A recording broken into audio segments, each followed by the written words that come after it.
There was a time when the service department was the bridge between the customer and the technician. The customer brought a car in with a problem, the advisor listened, the technician diagnosed it, the shop fixed it. It was simple. Everybody had the same goal: take care of the customer. But somewhere along the way, something changed.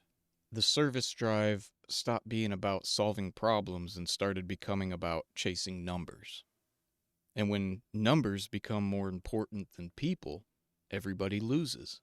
A dealership is a business, right? It has to make money. It has employees to pay. It has equipment, buildings, training, and expenses. Nobody is saying that a service department shouldn't be profitable. The problem is when the numbers become the mission instead of a measurement. Because numbers are supposed to tell you how healthy the business is doing. They're not supposed to become the only thing the business cares about. If you walk into any dealership service department, you'll hear the same words over and over: hours per repair order, effective labor rate, customer pay, gross profit, CSI, retention, warranty. Everything has a number attached to it. And again, there's nothing wrong with tracking performance. Every successful business does that. The problem happens when people start managing the numbers instead of managing the people. Because here's what happens. A customer comes in with a problem. They don't care about hours per repair order. They don't care about your effective labor rate. They don't care about your gross profit percentage. They have one question. And that question is, can I trust you? And that's it. They want to know if the person sitting across from them is actually trying to help them. Because the biggest problem the automotive industry has, it's not that cars are complicated, it's trust. The customer walks into the dealership and they're already nervous.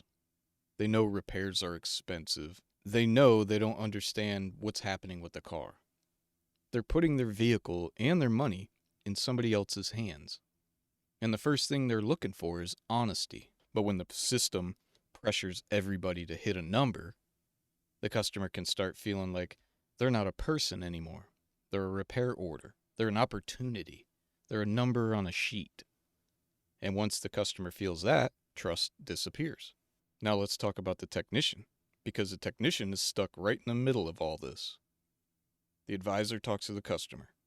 The technician finds the problem. The advisor explains the repair. The customer makes the decision. And then when something goes wrong, everybody points at the technician. The technician gets blamed for the price. He gets blamed for when the customer declines.